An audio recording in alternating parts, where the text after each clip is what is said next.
Hola, ¿qué tal? En esta oportunidad conoceremos los principales estados contables que la empresa realiza al momento del cierre del ejercicio. Recordemos que la finalidad del sistema de información contable es obtener información útil para la toma de decisiones. Una de las formas de exponer esa información contable es por medio de los estados contables. Partiremos de la hoja de trabajo que conocimos en uno de los videos anteriores. Recordemos que dijimos que las columnas finales de resultados nos mostraban los resultados de la empresa y que la columna de cuentas patrimoniales nos mostraba la situación patrimonial de la empresa. Partiendo de esa hoja de trabajo, vamos a realizar los estados contables. Por eso es muy importante que esa hoja de trabajo esté correctamente confeccionada, porque de esa manera el trabajo será mucho más sencillo. Veamos un ejemplo. Aquí vemos que tenemos varias cuentas al final del ejercicio y que la suma de las cuentas de ingresos es mayor a la suma de las cuentas de egreso, lo que a prima facie, es decir, a primera vista, nos da un resultado del ejercicio de más de 255.000 pesos. También nos dice que la evaluación del activo es de un poco más de 873.000 pesos, entre otras cosas.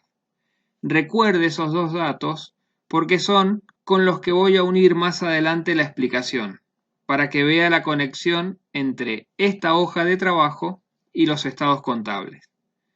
Pero antes de continuar, tenemos que aprender qué tipo de información es la que podemos brindar. Lo primero que podemos decir es que los informes contables representan la salida del proceso contable. Este proceso contable es el que permite disponer de un conjunto de datos organizados para producir información que posibilite obtener conclusiones valederas y la siguiente toma de decisiones.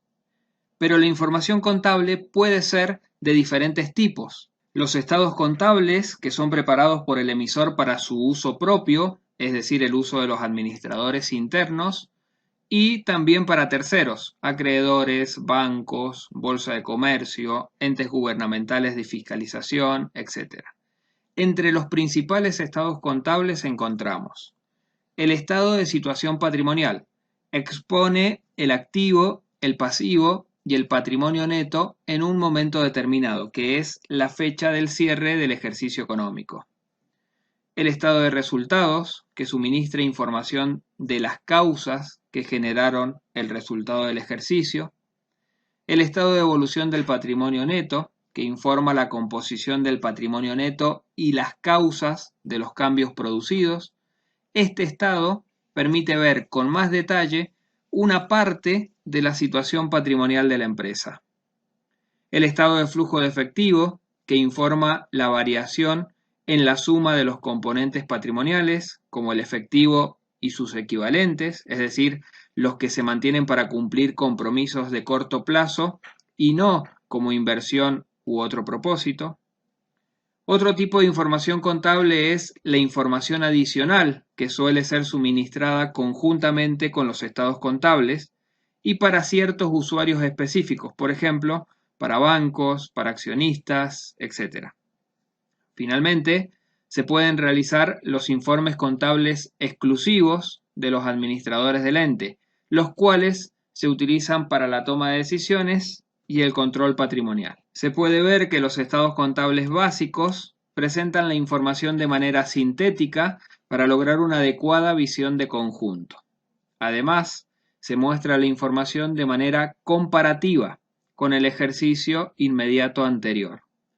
Toda la información detallada se incluye como complementaria en notas explicativas o en anexos de acuerdo a lo que establecen las normas contables profesionales sobre la exposición de la información contable.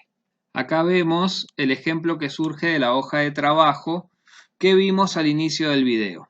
Vemos que el total del activo suma un poco más de 873.000 pesos y que la suma del activo es igual al pasivo más el patrimonio neto. El orden del activo es según su liquidez, del bien o derecho más líquido al menos líquido. La liquidez entendida como la capacidad de convertirse en efectivo o en equivalente de efectivo.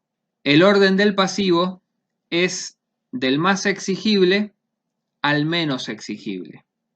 Tanto el activo como el pasivo se ordenan por rubros o grupos de cuentas homogéneas. Las cuentas complementarias, como depreciación acumulada, previsión para incobrables, intereses negativos o positivos no devengados, se colocan en el mismo rubro contable, restando o regularizando o corrigiendo el saldo de la cuenta a la cual complementan. La suma del activo debe ser igual al pasivo y patrimonio neto por la partida doble. El patrimonio neto incluye el capital o aporte de los propietarios y también el resultado del ejercicio obtenido en este ejercicio. Incluirá también, si los hubiere, las reservas de resultados o resultados de ejercicios anteriores. Para conocer cómo se genera ese resultado del ejercicio, lo que tenemos que hacer es ver el estado de resultados. El estado de resultados también muestra información de manera sintética y de manera comparativa con el ejercicio inmediato anterior. Se ponen las cuentas de resultados que intervinieron en el ciclo contable de la empresa, de tal manera de determinar el resultado final del ejercicio. Si continuamos con el ejemplo, podemos observar que lo primero que hacemos es calcular una ganancia bruta, que se calcula por la diferencia entre las ventas y el costo de ventas. Esto es útil por si hay que tomar decisiones respecto a costos fijos y costos variables, y conocer cuánto es el margen de ganancia bruto del producto que vendemos, es decir, cuánto ganamos por la venta propiamente dicha. A esa ganancia bruta se le suman o se le restan el resto de los ingresos o egresos que obtuvo la empresa. Los gastos o egresos se clasifican en comerciales, financieros, administrativos, etc. La clasificación en uno o en otro va a depender de qué tipo de gasto se trata. Por ejemplo, si una empresa paga el alquiler del salón del depósito, la cuenta alquileres perdidos estará en el rubro gastos comerciales. Pero si la empresa paga el alquiler de las oficinas, la cuenta alquileres perdidos estará en el rubro gastos administrativos. Es decir, que para clasificar una cuenta será necesario conocer el funcionamiento de la empresa. Luego de realizar la suma o resta de los ingresos y egresos, obtenemos finalmente el resultado del ejercicio. Con esto, vimos qué es la información contable, su finalidad y cómo se realizan los principales estados contables de una empresa. Espero que haya quedado claro. Nos vemos.